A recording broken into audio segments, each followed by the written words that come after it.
Perfect. Hello everybody. I hope you can hear me. I'm alone today in the webinar, so maybe I hope there are no technical problems. Maybe somebody can raise their hands if you can see my screen and you can hear me, and of course if you can see me, even if seeing me is not really relevant, but I hope everything works as they should. I can see. Thank you so much that you raised your hand. So yeah, nice to see you all. I'm Thomas, and I will present to you a little webinar about impact for Revit today. We'll do some frames together. We'll take it nice and easy, and of course, because of a little bit sickness that I was through during this week, it's not going to be as complicated as I want it to be. It's going to be just a normal workflow design Revit webinar, but we're gonna figure it out. We're gonna do it together, so it's gonna be nice. And of course, whenever you want to take a look at it again, it's going to be posted on YouTube and our webpage. So with no further ado, of course, as I said, I'm alone on the webinar today. So if you have any questions during the webinar, please write them down. I will make sure to read them. We will have to save some elements that will take a few seconds. So I can always look at the questions or the chat if that works for you. So please let me know, and I can see already in the questions that you're writing that everything works. Appreciate it. So I have not prepared any PowerPoint presentations or anything. Let's get right into it. Let's learn Revit. The purpose of this webinar also for me was to learn Revit a little bit, to see the new things in Revit and try to see, okay, working in AutoCAD, for example, or BricsCAD at the moment, what do I need to do in order to be able to change into the Revit, especially for simple elements like columns and beams, right? Not for everything, but I know walls, sandwich walls, and the main elements are working perfectly. I just wanted to make sure that we take frame to it, and also if we have a little bit of time in the end, we can also see a little bit of project management and production planning. I know for most of you, maybe it is not necessary. Depends on the time. It's not going to take a lot of time, so I'm not going to waste your time. 20, 30 minutes, hopefully maximum, maybe a little bit more. I don't know. I have not really practiced the flow, so let's take it one step at a time, and we figure it out. So you can see my screen here. This is a Revit project, and the first difference of the previous versions with the version that at least I am using now, I know this has been for a long time, that has been developed, that now you can actually create your projects into the project manager. I have already done that, so we don't have to waste time there. Create your project into the project manager. Normally make your project properties and make your floors and your levels here, and then go under project files, go to your Revit and create a new Revit folder here. When you do that, then you get the file, and then you can open it just like you open, for example, a floor plan in AutoCAD. And when you open it, you come into this nice little template, Revit template, where you can add more information. Most of the information are being taken from the project manager, and from that point on, you can start working on your Revit model. So basically what has been done is that the project manager and the Revit is connected.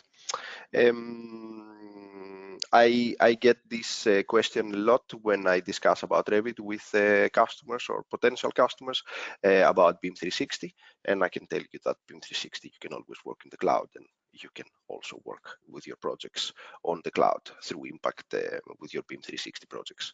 To be honest with you, I don't really know how it works personally, but again, I am new to Revit, so you have to bear with me, and I'm pretty sure for those of you who know our company, Linus and his team, who they have also helped me a lot into preparing this webinar, they can answer the more technical and the more deep Revit questions in a private session, of course. So how do we start? As I said, you can build your model here and all this kind of thing. So there is a little bit of pre-phase work, and then we are ready to draw our elements. What I have basically done is, if I open level 1 here, you see I have created my grid lines, and I have also, you can see them also here in the project manager, in the model view. I have also mapped them into impact. So creating a grid line, it is extremely easy. You use a grid function. In this case, I can just place grid, and then see there is also an automatic measure. You can put it here, and then it comes as number 12, and then you can also take it down to fix your grid here. Pretty easy. The one thing you need to remember, of course, is when you are here, you have to go to your impact file, to your impact extension, as I call it, the impact Revit extension, and try to link the grid lines. So you need to manage the grid lines, and then I have already linked the rest. And in this case, I will try and link this one. Now I have some, for some reason, they were unlinked. I would say apply, and then close. And now we have all of our grid lines linked and ready to start working with them. The same, of course, applies for putting a horizontal grid line.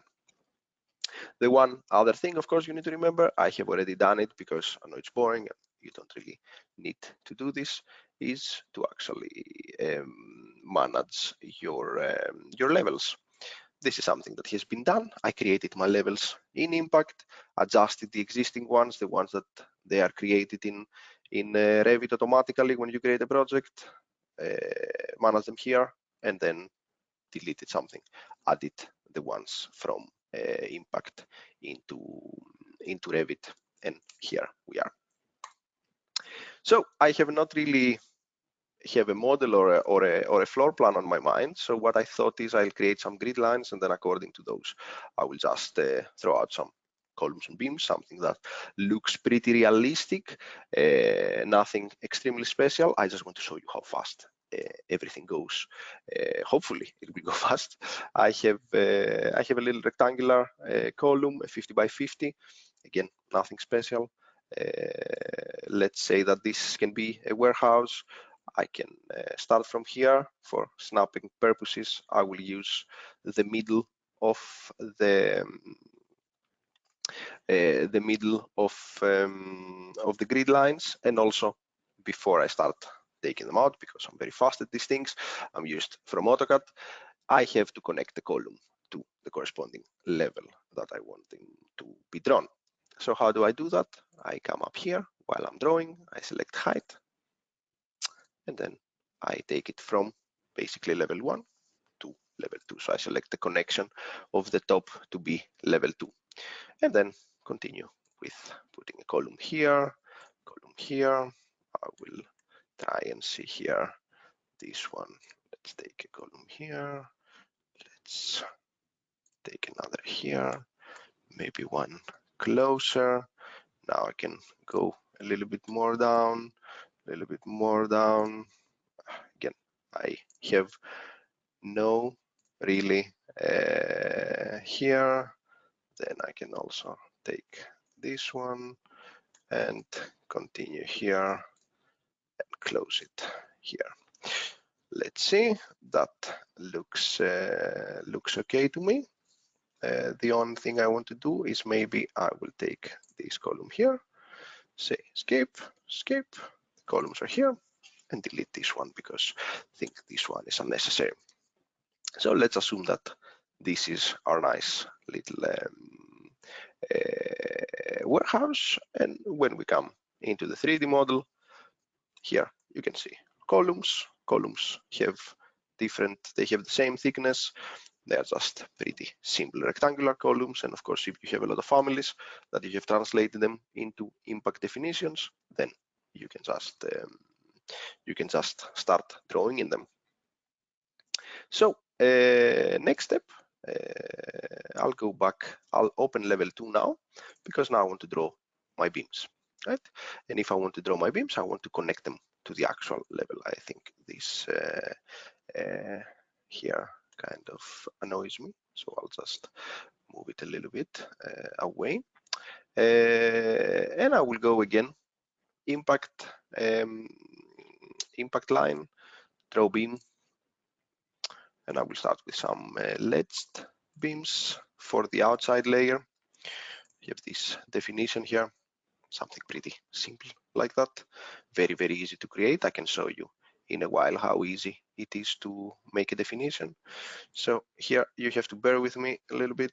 The snapping is not the best feature of this one, so I'll just continue here, and then from here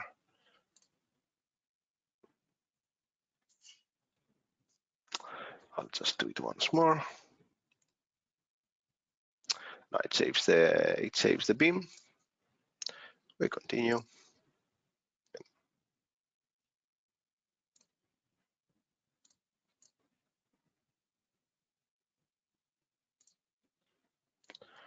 So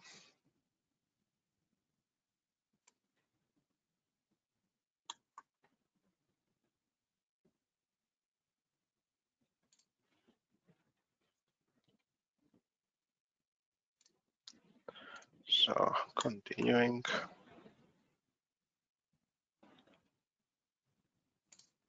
And moving on. And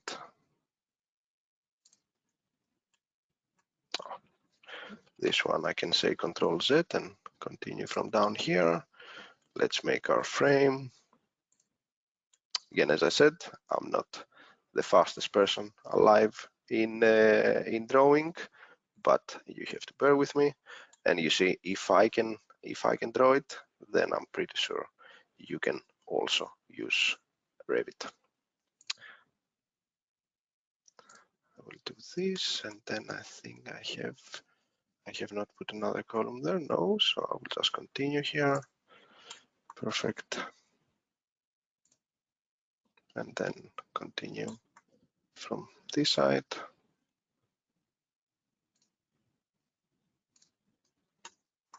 And move on to the correct way. Let's take the last two here. Again, very nice and easy. And a big one. Perfect. So heavy. So now we have something that looks like a frame. One thing that's missing here, I think, is that we also have to use the invertities. Let's see, and also let's make, while it saves basically the elements, let's see how it looks in the 3D. I think it looks pretty well compared to what I was expecting. So everything it looks pretty nice. I think we have a nice frame here.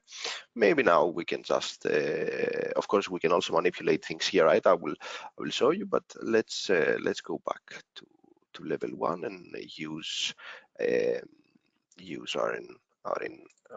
level 2, and then try to use the inverted T's as our beams. So I'll just say here, draw beam, go inverted T, just like that. Okay.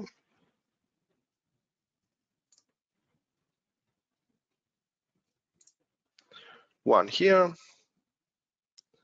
one here, and I will put also one here for the sake of this example. I have not, as you will see now, I have not put one here because I would like to show you how easy it is to actually do a little trick that means copying elements in Impact, for example. First of all, I will select this one and I'll try to measure the distance between those two so I can make sure this is 44776.3. So you can see that was not a very clever idea for me to make a grid line like that, but let's see. So we come in this nice tool here, copy move element in the impact tab. And then I will say copy elements and use the offset to 477.6.3. And hopefully this one will move in the X direction by this dimension. Perfect. And how does it look in the 3D? It actually looks pretty nice. Great. So I have made a little frame here, and now I'm not really going to use anymore the 2D view levels. I'll actually try and use the 3D levels. You can see pretty simple. If you want actually, if that is, you can also take this, if the beam here doesn't make any sense to you, we can also take it away. Then of course we'll have to maybe, fix the beam structure here. So I'll just keep it. We're not going to draw any flooring. So there is not really any reason for it. I have beams, I have columns, but of course the beams are flying. So what do we need here? We need to add the corbels. Simple as it is, select the impact, select the elements, go back to impact, and here on the modifier we have this function called insert corbel with socket. We have, of course, different types. I'll just use the first one that comes, and hopefully according to the size of the columns and the size of the beams and where they are placed, there is corbels placed underneath the elements. However, as you can see here, for example, the corbels have not adjusted according to the width because they do not know how big the column is. So what I do here is basically select this nice corbel, right click on it, and select all instances that they are visible in this view. So now all the corbels are selected, and very quickly, without even using the impact functionality here, we go down on the properties, click full width, wait for the apply button to be done. I apparently did it automatically, and you see that the corbels immediately got the full width of the columns. Let me try once more. Perfect. So now we have made the corbels. Looks like our model looking pretty nice. Of course, you can now use different, I think, shade it, and you can make it, look more pretty in a sense. Yeah, that looks better also in my eyes. I know Revit is very nice into having these amazing shapes, but what we really want is to be able to draw fast and to be able to produce shop drawings in Revit.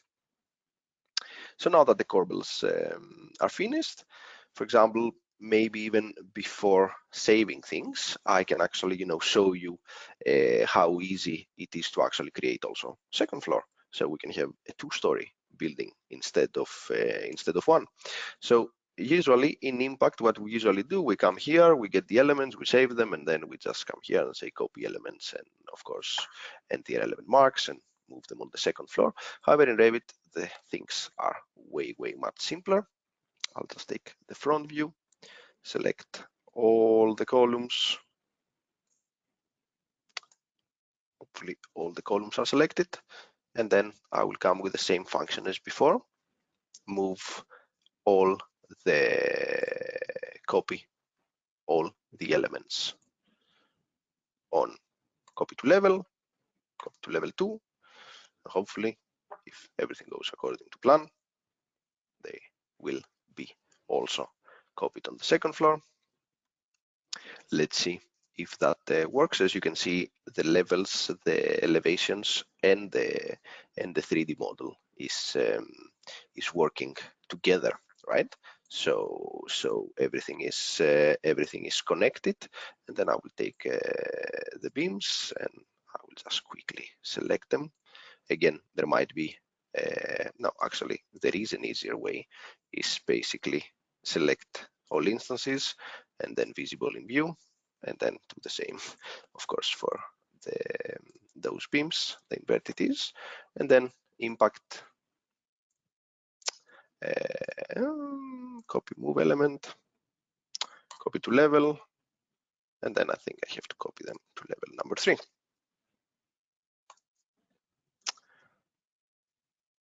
Pretty easy, take some time. I can see no questions yet, so you know, it is very nice. Have my structural frame. It looks pretty much, you know, you can pretty much quickly build, you know, a 5-6 story frame very fast. In, you know, if I can do it in what, 15 minutes, I'm pretty sure a person who is actually, you know, pretty you know, intuitive in Revit, maybe do it in 10 minutes with me. So the second part of course we have the element, looks okay. It can look way better than that, but what we're missing is of course applying the rebars. So you can do a lot of manual work, you can add extra rebars, you can use the reinforcement from Revit.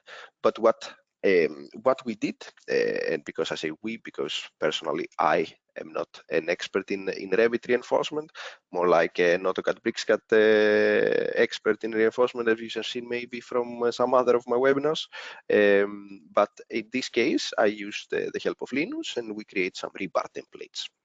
A rebar template, basically, it is applying reinforcement automatically on the element in a split second, and you just need to predefine it. So you take a section of a bar or of a column. So I will select all of my columns here.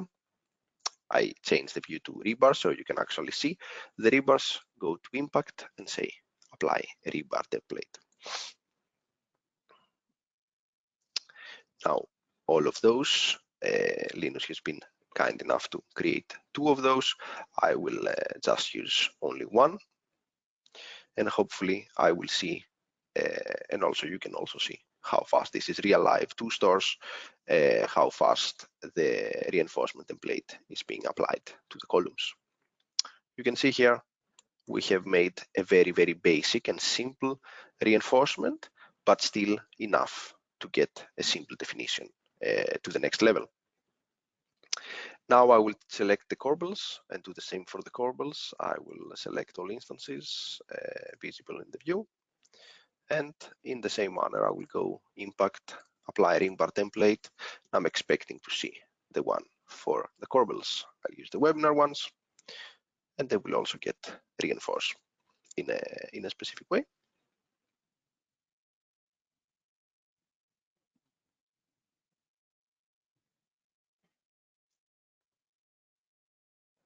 See, a lot of elements, takes more time, but I thought it would be very interesting for you to see it in more in a better way than just 3 columns, 3 beams, and we are done. I want to show you in real life, or in a project with 50 elements instead of 5 elements, how much time it takes.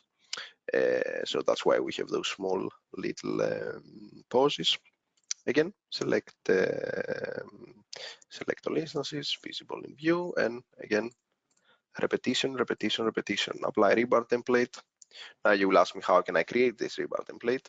As I explained, I will use the latest one. As I explained, how it usually works is you select a cross section of your definition, you apply the rebars, and then you save your rebar template.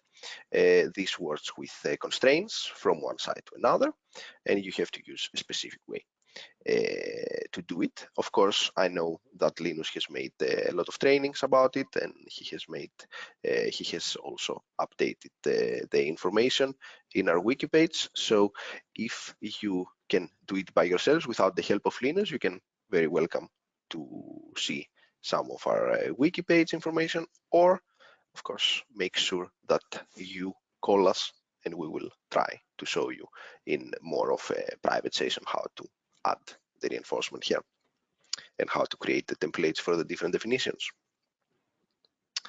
This is done, of course. Yeah, I will now. I'm on a roll, so I want to. I'm more of not a perfectionist. I'm not a perfectionist, but now we are very close. So I will just apply the rebar template for the last ones. And I will say for the invertities, say OK. Then you get a nice little model with reinforcement. Apply to all elements, update. And yeah, see, I have reinforced everything in 20 minutes. And of course, I need to have the templates, but everything is done. This is the rebar model. This is the 3D model. And you have to wait. Of course, this has nothing to do with impact. This is more Revit function. And then, of course, elevation-wise, you can also see on the elevations and manage your views and your properties of the view of how you want to see, or if you want to see the reinforcement in here. Back to the 3D view, or you want here or here. Everything is connected, as I said. So the process of designing something is finished. Now we want to see the shop drawings, and in order to read the shop drawings, the process is basically the same as we have in Impact for CAD.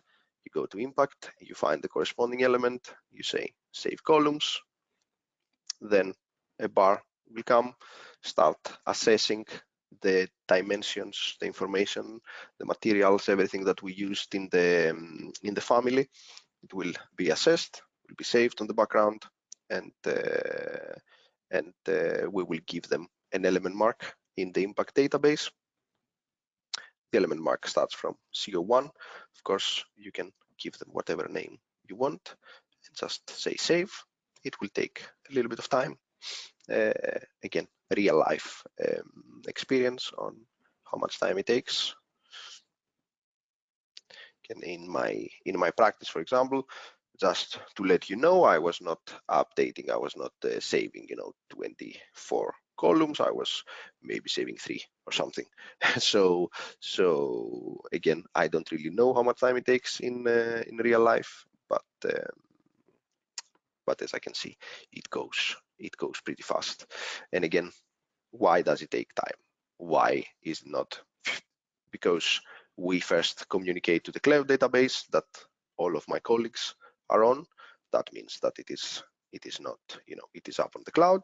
And the second and most important is that that there are so many information on the background that we are going to use for every specific element that it should take a little bit more than a split second to be saved in the database. So save beams.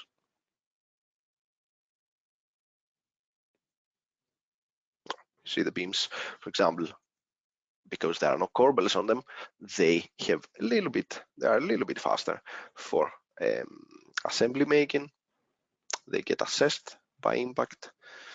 We put them in the background, and now it's just time to save all.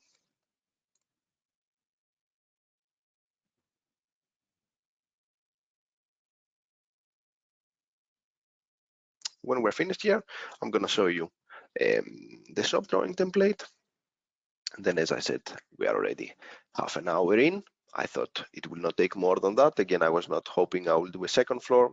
It's like, let's put the second floor in. Let's see how much time it takes. We can also put a third and a fourth floor. It wouldn't take more than 5 more minutes of what we have used when we have a design like that. But I was thinking, let's take the long road, and yeah, I'll just use 5 minutes also in the end to just set an erection sequence on those columns, and then have some fun with planning a few of them in the CAS planner.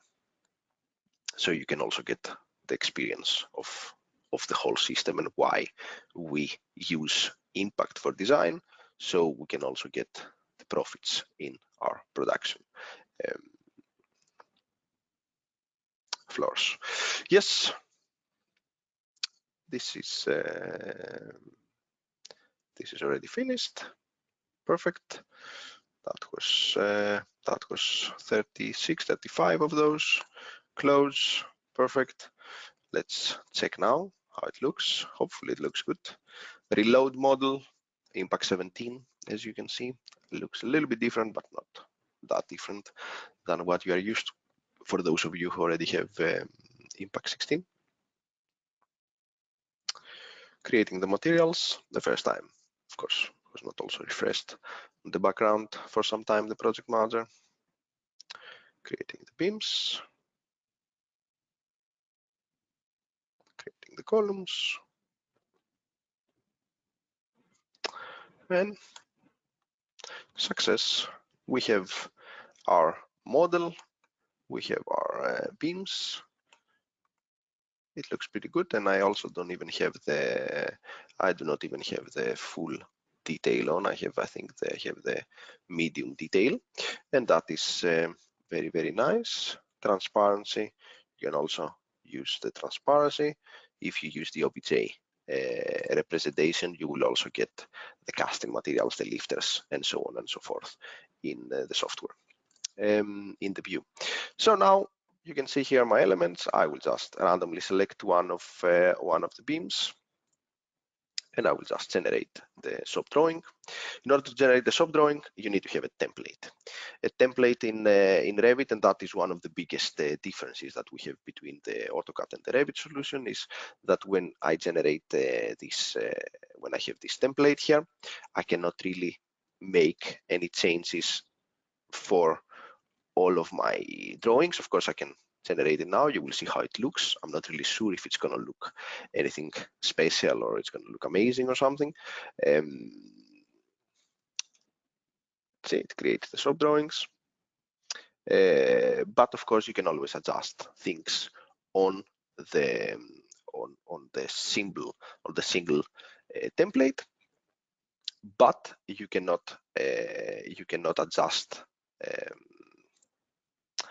Here it is. So we open the sheet. You can see here we have different information: elevation from the top, elevation from the front, and basic dimensions. You can see the custom materials, and you can see also your reinforcement and how the reinforcement looks, the rebar, the section, the cross section, what type of reinforcement we're using, how many pieces we have of that, and of course the lifters.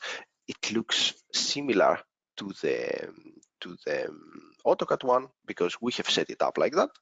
But if you really want to make big changes and generate those drawings again into your into this template, then you need to fix the actual template. You cannot really change things and then apply them back to the floor plan. So I cannot come here, change the position of the lifters, and then update my model in Revit, and this will be applied.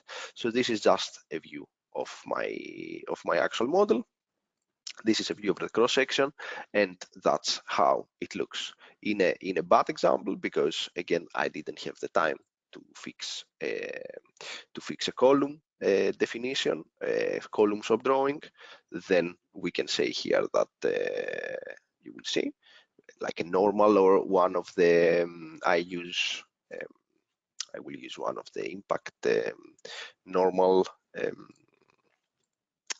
column shop drawing template. Yeah, that's basically it.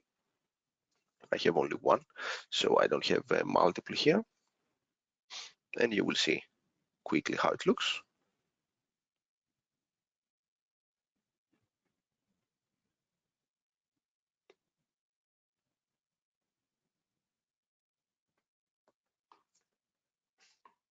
Open the sheet. Shop drawing has been generated. We just need to open this. You see here now that I have added a 3D. You can also have a 3D view, but it is out of the paper. The connection of the bars here is also outside of the paper. The scale is off for most of the things, and of course I can actually fix those things here with the Revit tools. I can move things around and they will stay. But what you want to do in reality would be you will want to be able to fix those scales and the scales of the reinforcement schedule and the scales of your column in the actual template. And again, we have a lot of information out there on how you'll be able to do it, and Linus and his team are always here to help create your own specific shop drawings in Impact.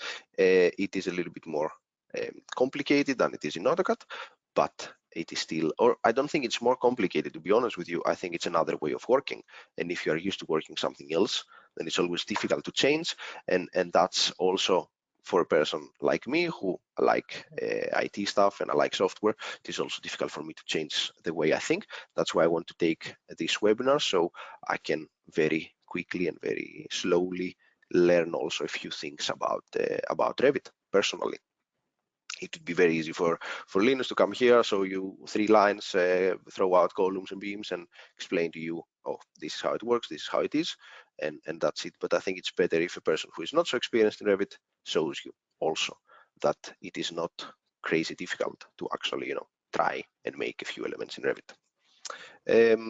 I think that is it from me for the Revit design thing. As you might know, or you might not know, the project manager is a great tool for project management. And again, I don't really have to, but I can see, like, I can use 5 more minutes of your time and just do a little bit of planning of the elements. Every element, it's unique and it has its own ID, except for the element number. And then when we have such great information here about the elements, then we can actually use this information for our factories, the economy, the finances, everything through Impact. I will just filter out floor 1 and start making. In this example, I will just set an erection sequence. I'll go to my erection planning. I will select my beams into a specific turn, and then I will just put them on. I will add the elements, and now every element has gotten a new erection sequence. You might have seen that before. I go to floor 2. I will double click on my beams on floor 2 and also start applying this principle here. I will do this, and then maybe I will put those up, and then I will put those up, this one and this. Oh, okay, that was not perfect. Just do it like that, so we save some time now.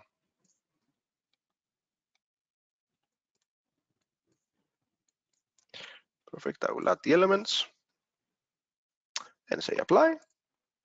And now the elements, at least those elements, have gotten a new erection sequence number. And you can see here on, if I take out the building, the second floor doesn't really have any erection sequence number. The first and the second floor is, again, it's a little bit different of what you are used to. They have an erection sequence number. And that's where, for example, you can come here and simulate the building and how you do it. So plant elements and start once more. You can see here, you can show very quickly how your building is being created, and also you can show your external partners, and you can use this information internally. When you have done that, you have erection sequence, and let's see a little bit here, the whole building, you have your erection sequence, and you have, specific order of erection sequence.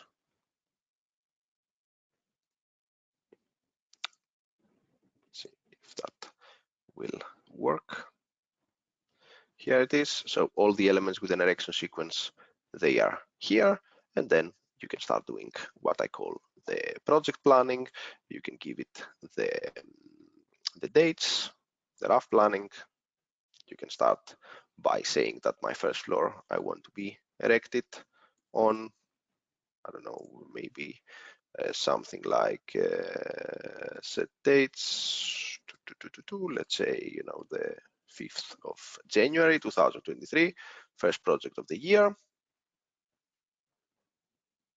Yeah, and then according to the planables, then all the days should have been also filled backwards. And last but not least, I have made two holes here.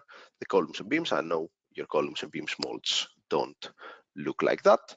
They look, they can look a little bit different, but according to the dates, I will select, for example, the columns, go to floor 1, select all of my columns, and you know what? I'll just multicast them into the badge here.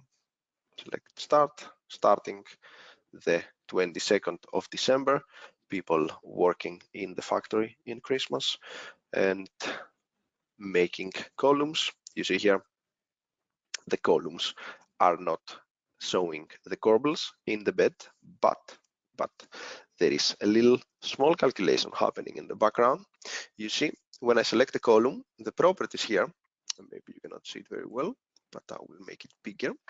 The properties here says to you that your width is 500, that's the main definition, but the total width is 900. So we have another 200 and 200 from here, according to the corbel.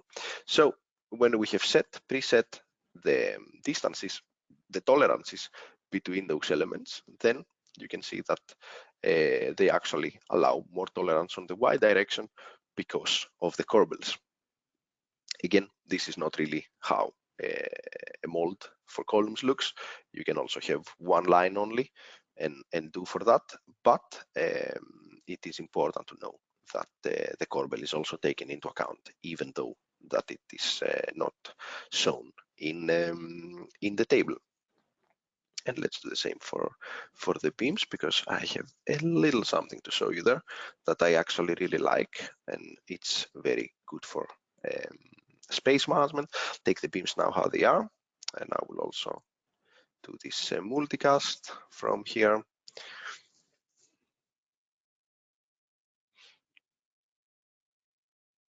Start. Some of those. This one I can see got, let's go to day 1, to the next day. This one had a different orientation. Let's see this one. So you see here, I have those two beams in here, and then of course automatically I have been able to utilize the top and the bottom of my table. However, what might be interesting for you to see is that in floor 3, for example, I can take one of those beams, actually now drag and drop it, and drag and drop it here, maybe. Let's see how that will work. Then that was not possible in the previous version of the software. So basically now I can actually utilize 100% of my space here, of what I have defined as floor, as a bed, as a table. I have actually defined that, and I can make sure that I use this space here as fully if necessary. Of course, as I said, maybe beams is not the best example. Maybe we can talk about culverts or boxes or different types of lift shafts or different types of elements that we can use into this situation. But now basically I can utilize the whole bed, and this is very important for me. And from that point on, you can also do the transport. I'm not going to spend more time on the transport now. You have seen me doing it multiple times. I have also had some nice and fun Christmas calendar videos from last year. So you are very welcome to come in and actually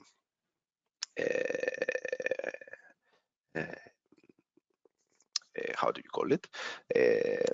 You can. I'm just looking at the question. Sorry, I will answer in a second, Ramon.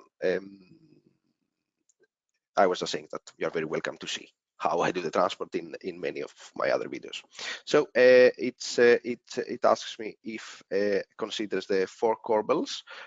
One of my columns, as you saw here, this one has the 4 corbels, and what face is facing down according to this one, when you create a definition in impact, you can always define what face you are, what is your top face, is it the right face, the left face, the front, and the right? So usually how impact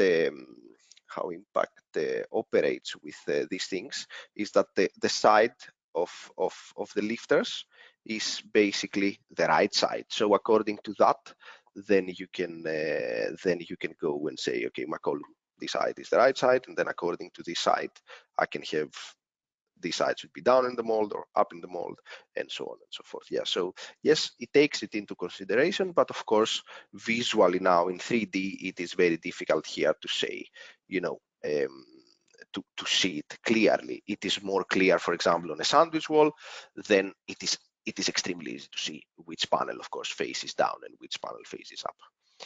I hope that answer your questions about the face. This is something we set in the definition. If you import the elements, or if you use Excel, then they are coming as linked, and then the linked elements can also be decided from their properties. Here on the element marks, if I'm not mistaken, it's not here, but you see in the linked there is properties here, and then you can set